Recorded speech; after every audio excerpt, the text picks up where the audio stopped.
I'm ranaal-falaki. I'm Patel. And welcome to the Nail It Podcast. This is your place to lead better, live fully and laugh more. It's your blueprint to optimal performance.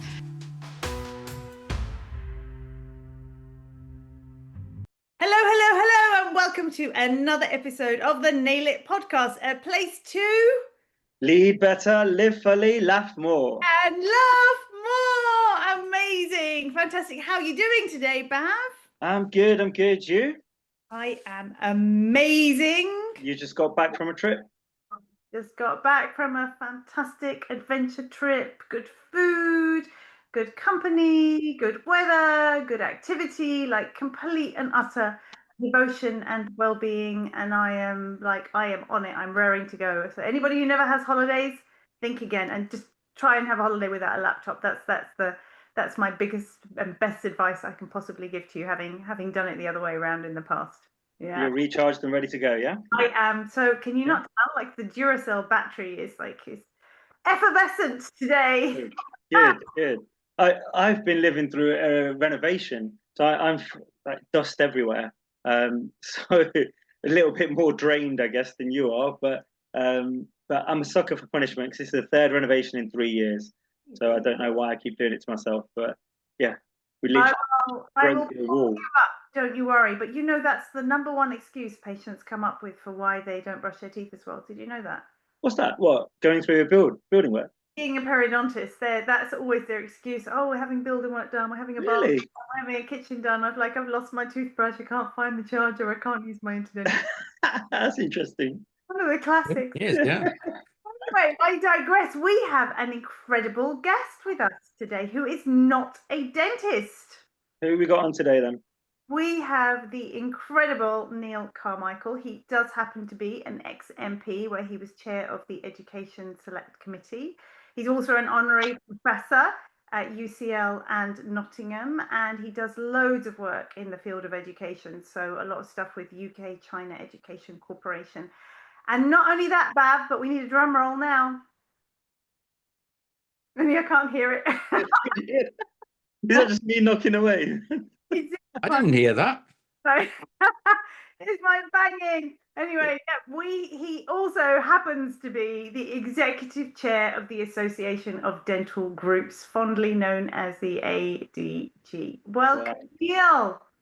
Hi, Neil. Hi, it's great to be with you. I love the enthusiasm and the range of topics you've already covered. Well, we just like to digress every now and again. But before we go on to the ADG, because I really want to talk about that and the future of dentistry and dental groups and dental corporates and why that's not the used word nowadays. Lots and lots to cover. But before we do that, this is, of course, the Nail It Podcast, which means we have a question for you. Yep. Neil, we ask everyone this. What is your favourite quote? Well, my favourite quote is actually Edmund Burke, apparently. I don't think it's attributed properly to him, when he said, "For evil to triumph, good men just do nothing," or words to that effect. And I think that is a really good sort of lesson for life, if you like, because if you see something happening which isn't right, you should take action. And it doesn't necessarily mean fight evil. It just might be just do something to solve a problem which is emerging. So take action. And I think that is really good advice. Right. That's amazing advice. Is that something you do in your own life? Do you live by that? Yeah, if I'm presented with a problem and I see it, I don't walk away from it. I take it head on. Oddly enough, this weekend, I was just talking about the time I dismissed a head teacher for gross misconduct, having bullied 19 people quite seriously. It took me a year to solve that problem. But the last thing I was intending to do was just let that roll on, and he continued to be head teacher. So take action when you see something which is wrong. And I think that's something we see so much in dentistry, but there's a balance to be had, isn't there? So I think what happens in dentistry is they really get to the point of tolerating. Clinicians tolerate, team members tolerate, and they just resonate at this energy level where they just put this mask on and just say everything's fine, and don't actually take action. So if we think about it from a clinical point of view, of course, this is huge stigma about the possibility of whistleblowing. right? Mhm. Or you see a new patient and it's absolutely appalling me from my point of view, obviously, as a periodontist, the amount of neglect that I see. And it's like, do I keep my mouth shut or do I take action? And we have this balance between a professional responsibility to our patients and but also to our peers, and do we whistleblow, and do our team members whistleblow, and do they then get worried about the consequences? I mean, what do you think of that? Because that's a real take action element in dentistry, isn't it? Absolutely right, because of course, dentists, everybody in the dental community, that's therapists, hygienists, dental nurses, they have roles and responsibilities, and those responsibilities are actually to step in when something's not happening correctly or heading in the wrong direction. Mm. So taking control, taking responsibility, those are two kind of mutually useful things to do, and I think that's what should be encouraged in every walk of life. It's not just that; it's duty of candor as well, right? So it's actually admitting when there's a mistake that's been made and being transparent about it, which is a bit of a buzzword at the moment as well, especially today. Duty of candor has come into the media, Mm. and it's in all walks of life, in all public spaces, and it's also relevant, in topically, throughout the world. And you think something's wrong in the world, Yeah. our duty and our place to say it and call it out and have that conversation. So it's not about who's right and who's wrong. It's having that conversation and people then being able to understand both points of view. Yeah, well, there are two good things there you've just said. One of them is actually by taking responsibility, you actually become empowered. Because if you've made a mistake, you deal with it through becoming responsible for it, but you therefore are able to do something about it. And that's Yeah, absolutely critical. And then, of course, the other question is when you see something often in public life which you don't like, some people just duck down and let it roll on. Wrong. Take action, because actually, as citizens, we have to stand up for what is right, what we yeah. judge to be right, Mm. and get and wade in. And obviously, I did that in the world of politics, but I don't think that's the only world you should do it. Mm. Yeah. I mean, since the Black Lives Matter movement, I think people are having more conversations about stereotypes and discrimination and things being called out. And the thing is, it's not that you're trying to be argumentative. It's a matter of just saying, look, do you realize that what you've said is offensive to X, Y, Z? And that person may never have known that. If people are too cautious about what they say and guarded, then people can't get educated because they don't know any better. Correct. We're actually talking really about making sure you care for people properly Mm. everywhere, and every person. It's about effectively understanding that we all have our characters, our personalities, and that we should be respected for it, no matter what differences there might exist, because fundamentally we're all human beings. We all have a really great thing to do, be it something in public life, be it something in our community, be it just in a family. We all matter, and we should Yeah. understand that. All that from one quote. Can you just say that again, Neil? What was the quote? Say it Uh, slowly. base, Yeah. Yeah. Basically, it's uh, evil triumphs when good men do nothing, and it's essentially saying you have to take action. And of course, that action has to be, based in values, rooted in your understanding of what's good and what's right. But actually, you might also have to be brave and courageous as well, in that Mm. quote, Yeah. because without bravery, without courage, you might not step up to deal with the issue. Yeah. And bringing it back to dentistry, this is like when we go in and we do things like the 5 behaviors assessment. So we do these assessments to create high performing teams. The foundation for a high performing team is about trust, and unfortunately it's so lacking, particularly in say bigger practices as well, where you move away from the kind of family environment, and the classics are that no one does want to own up about their mistakes, or they're worried Mm. that that they're going to be reprimanded for it, or it's easier to just shove things under the carpet rather than speak up. And then of course that all cascades into what ultimately creates a toxic culture. So trust really is Yeah. legislation for that as well. You've used the key word there, culture. You've got to have the right culture in all organisations. Dental practice is clearly an obvious place to start that discussion. But everywhere you have to have that culture of trust, that culture of treating properly everybody, that culture of encouraging integrity, that culture of taking responsibility. And I could go on and on. Yeah. 100%. So while we are talking about culture, so my own experience when I sold to what was definitely called the dental corporate at the time. Naming no names. No, unfortunately, the culture did shift from when I was a practice owner on my own, and the culture really did shift to such a negative place where it became incredibly toxic, and we gradually lost pretty much every team member, and it became so unbelievably challenging to recruit, let alone the right person. And we just ended up in this cycle to the extent where in the end I was just exhausted, and in the end I walked away, sort of last man standing, as it were. So you corrected me if some months ago, earlier this year, when we were on a panel in the North of England show, talking about recruitment and absenteeism and retention, etc. So big topics in dentistry. And you said, Rana, it's not corporate, it's groups. That's right. Tell us why. I did tell you. I did correct you. I correct everybody who makes that. I know, and I only needed it to be told once. Yeah.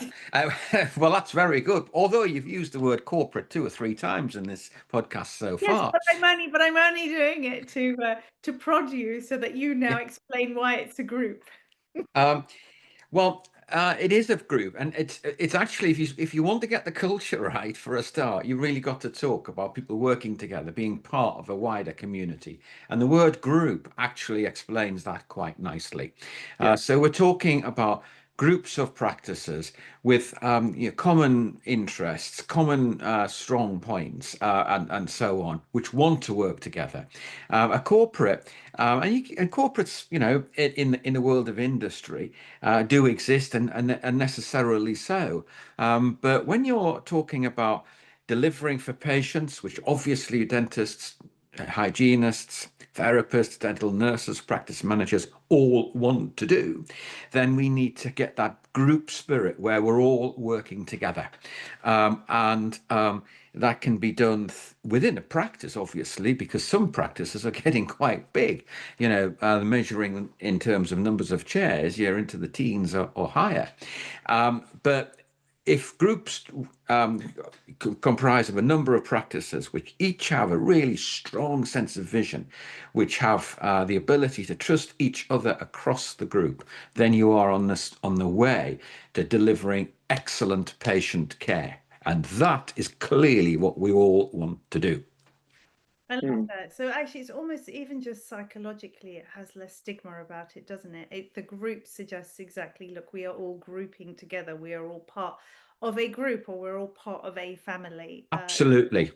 And what we must remember about groups is that they contain everything. In dentistry, NHS dentistry is one part of a group, but groups might have the private sector, and then we'll have possibly the community sector as well. So it's a mixed economy. Dentistry has been a mixed economy really since the Second World War.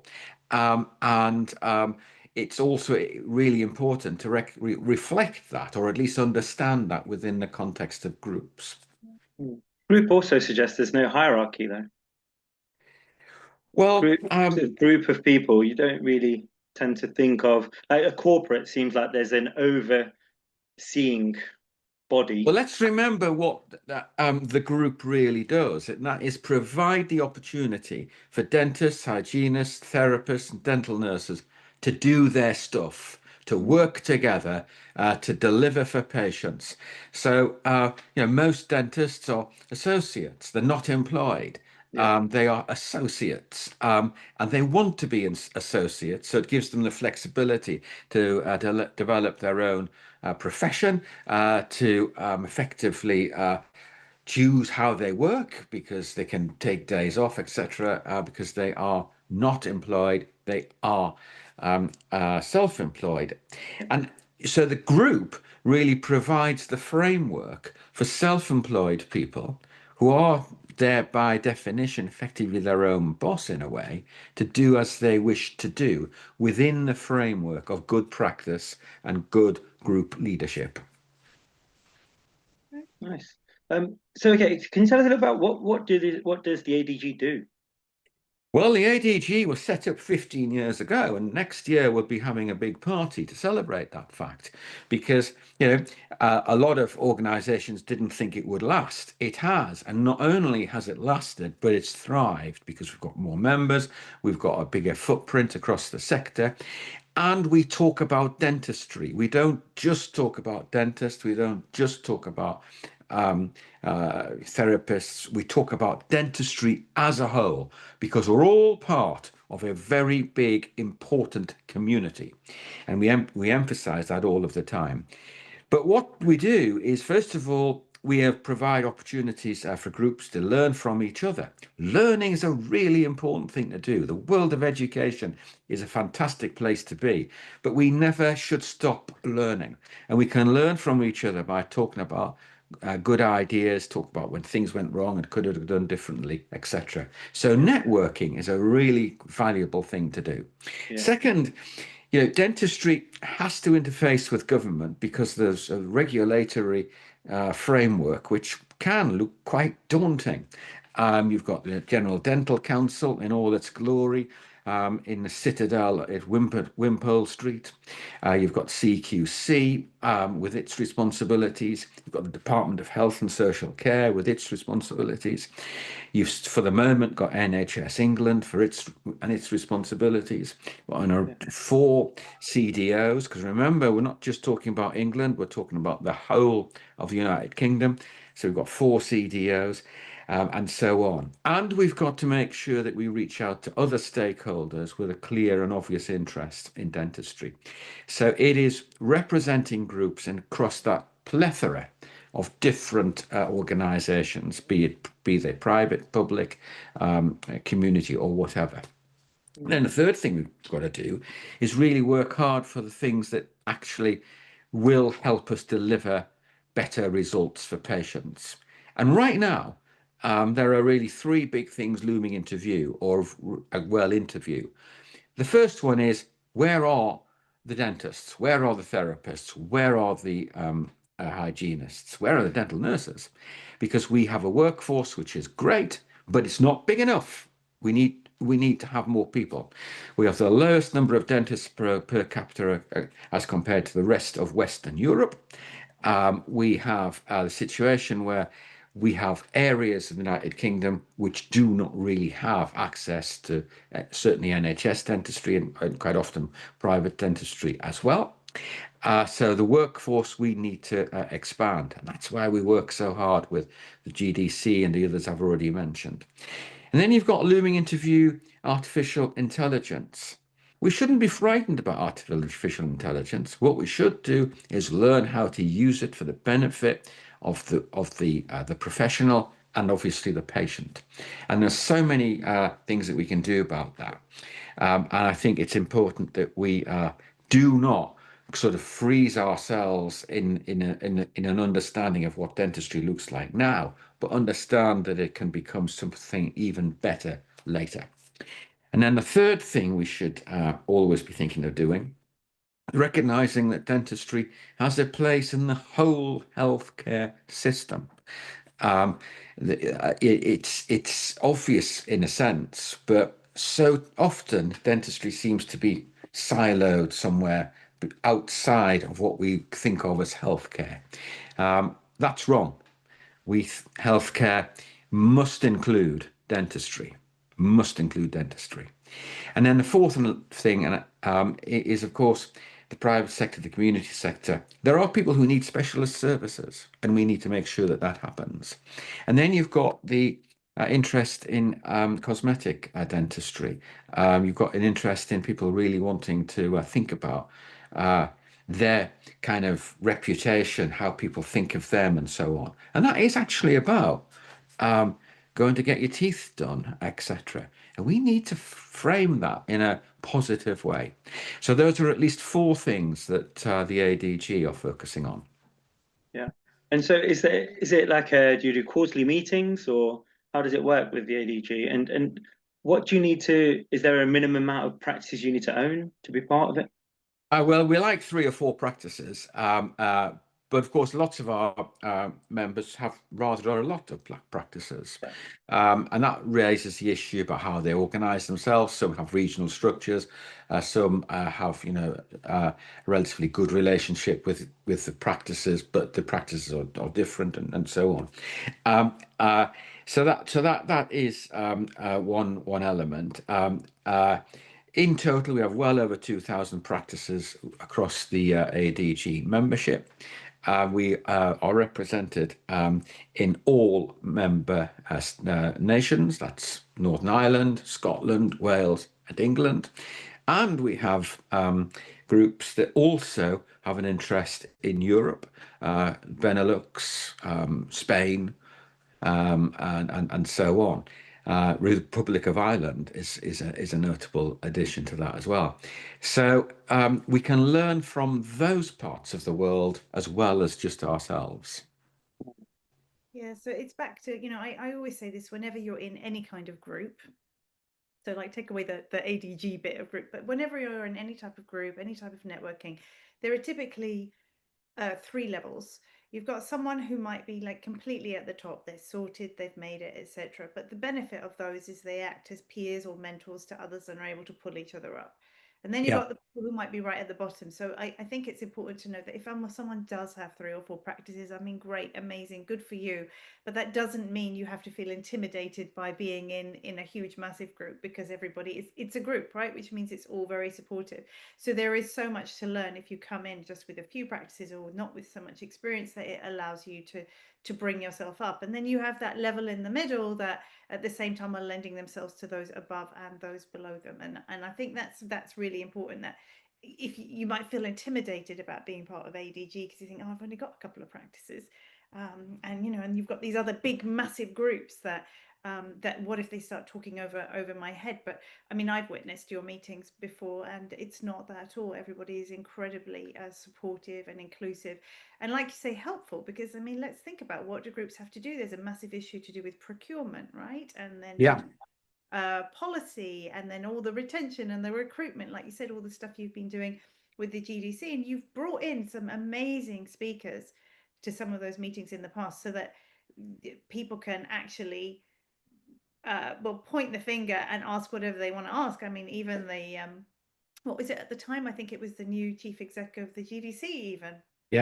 Absolutely. He has addressed us several times, and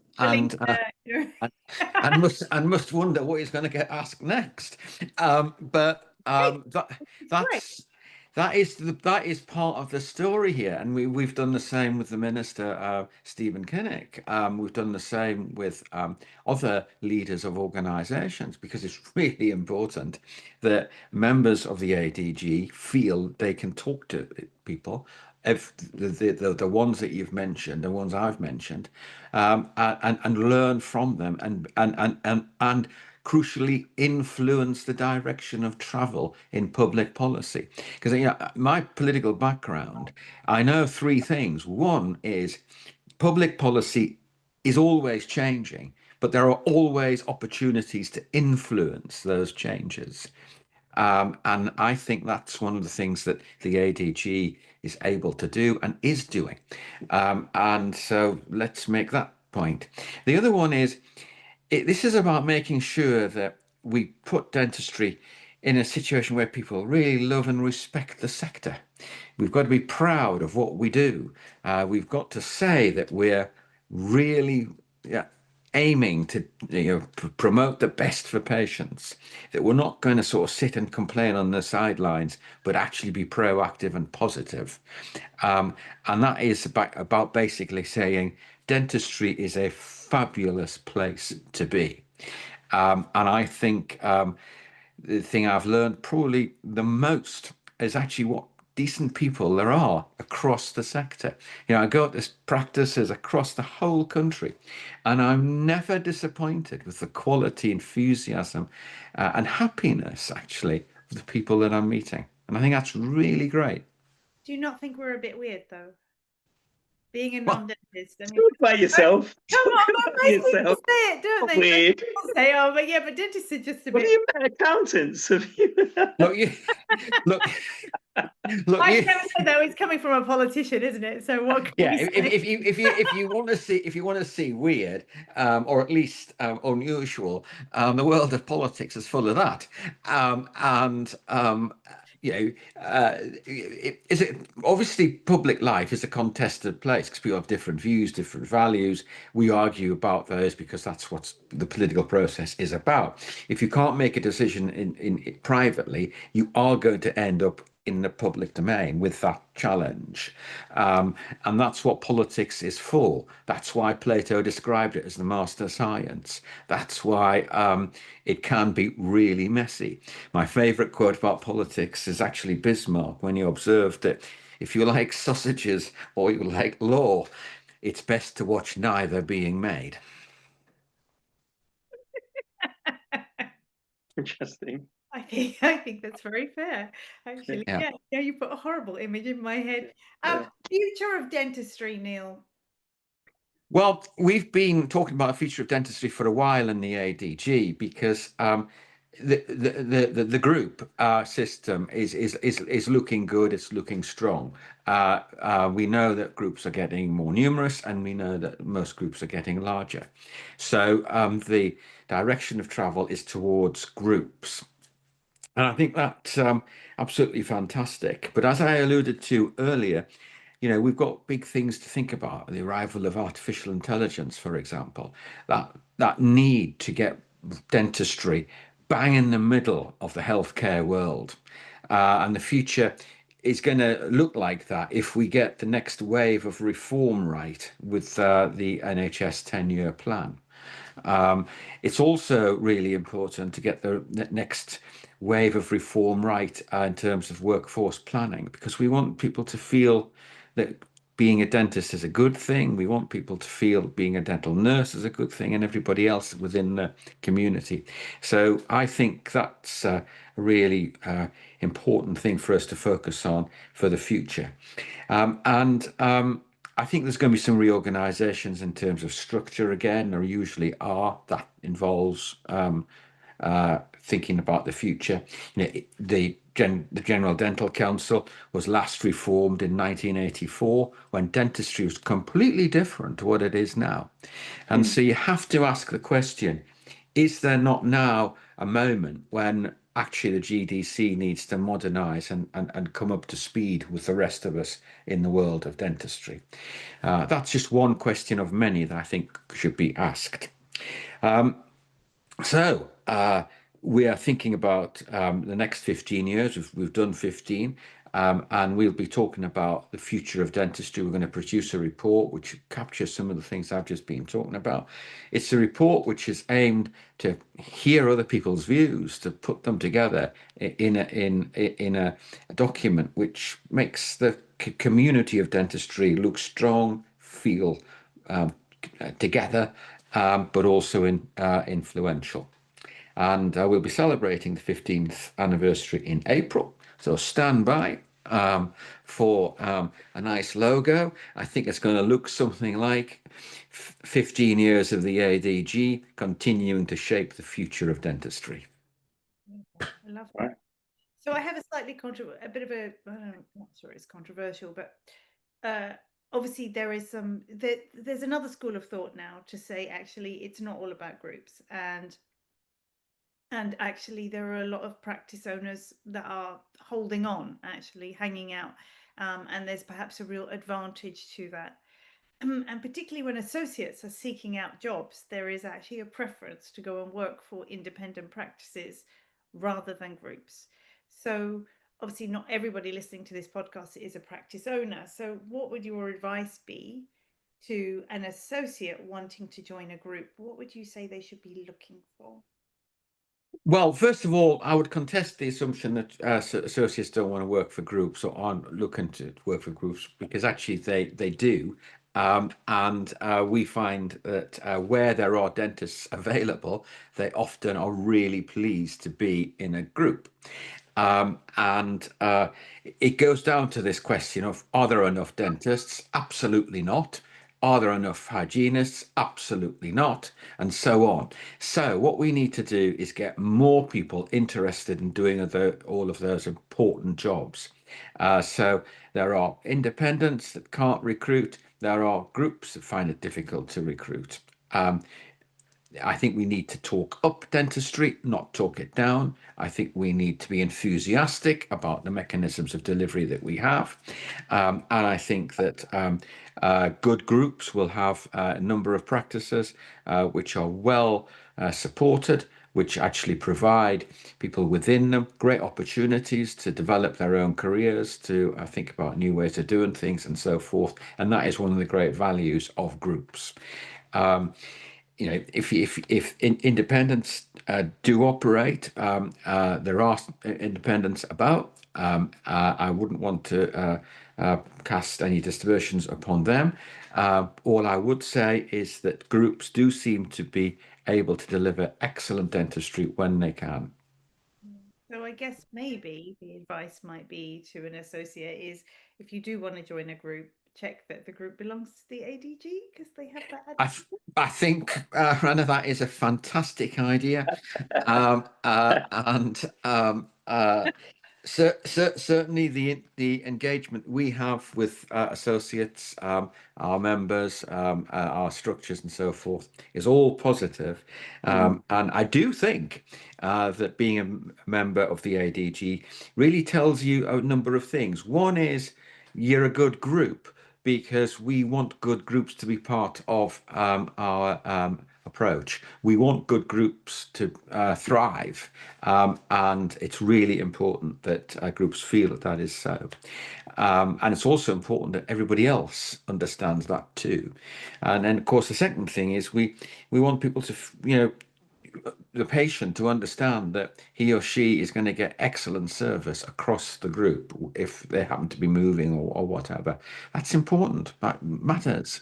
And it's also important that patients feel that their interests are properly respected within a group, the practice that they're in.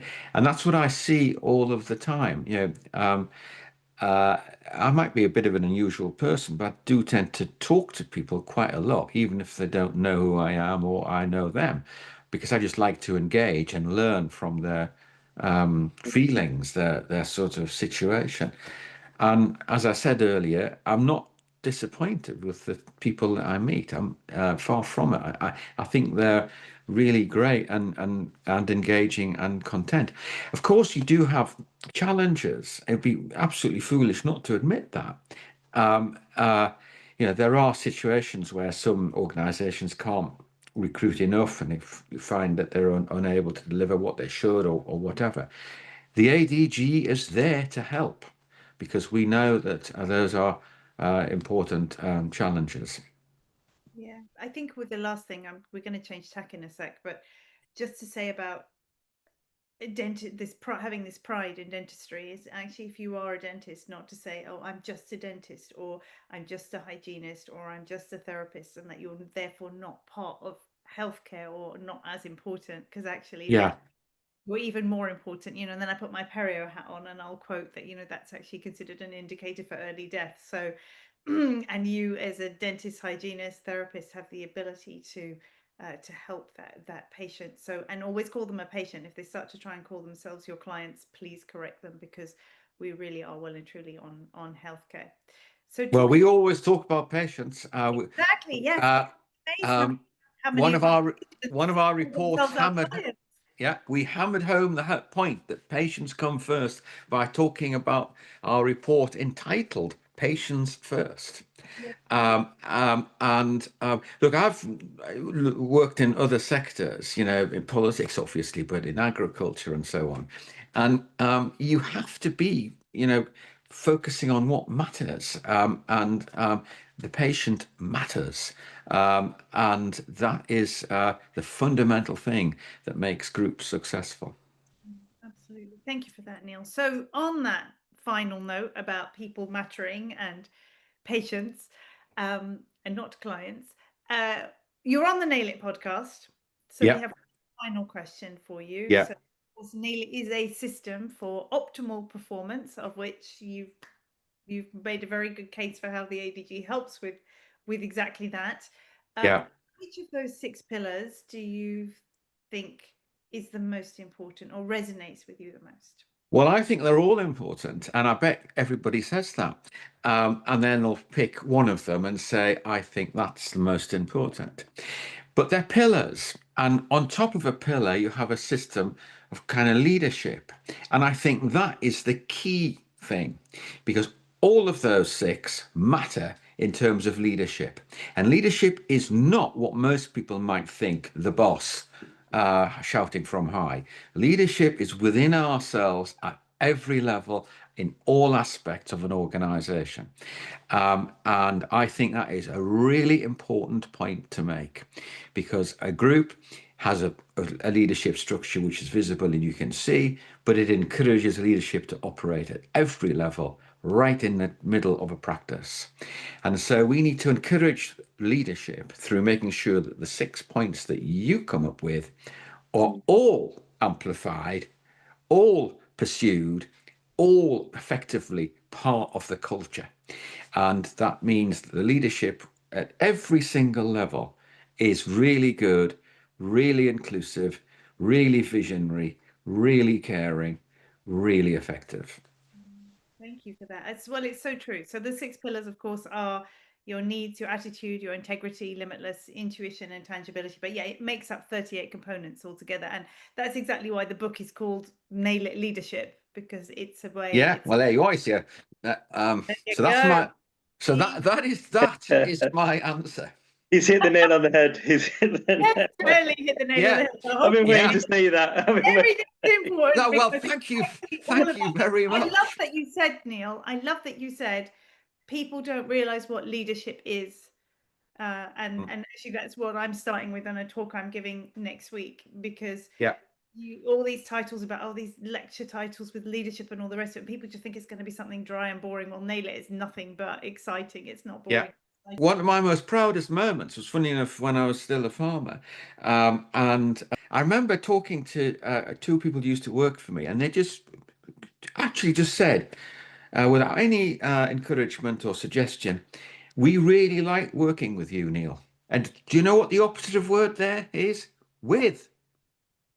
Yeah, not for. Yeah. Absolutely. So listen out to what people tell you. Neil, thank you so much for your time today. You've been an absolute star, and I'm looking forward to the ADG conference coming up, and definitely the 15-year celebration in 2020. Yeah, can't wait for that party. Yeah, just make sure you let us know as well. No, absolutely. It's going to be good. We always like a good party, we do. Yeah. Thank you, Neil. Okay, thank you. Thanks, Neil. It's been a pleasure. Thank you. So, Bav, what do you reckon to that? You know what? It's so refreshing to hear somebody that isn't a dentist, so 1, informed, and 2, enthusiastic about dentistry. Supportive of dentistry. Yeah. And he knows so much about it, knows more than most dentists, first of all. And secondly, the fact that he's trying to get us all to work together, which I think is really lacking in dentistry, is the collaborative environment. It's so refreshing to see. Yeah, back to the culture again, right? So that and for us to all stand up proud and be so proud to be part of this profession. Not just dentists, it's the hygienists, it's therapists, it's receptionists, it's the staff members, it's the admin team, it's a whole group of people. And I think that's why the word group is so nice, and not calling it corporate, because say corporate, so you assume that it's this over, like I say, powering body that's in control of you, whereas as part of a group, it's like a chain, and every link of that chain is equally as important as another link. Otherwise, the chain doesn't work. Exactly. Back to the leadership again, right? And to nailing it. Yeah, exactly. And he nailed it with that. All six pillars. Yeah, that was a great answer. Yes. So, okay, so we are out of time. So thank you so much for listening to the Nail It podcast. Please do feel free to leave us a 5-star review and definitely hit the subscribe button. We have some amazing future guests coming up. Bav, have an amazing week. Will do, you too. And thanks for listening, guys. See you next time. Bye-bye. Bye. Thanks for listening to the Nail It podcast. We would love it if you would leave us a 5-star review. And if you'd like to feature as one of our guests or you're ready to nail it, then check out our events, programs and educational courses by visiting nailitindentistry.com.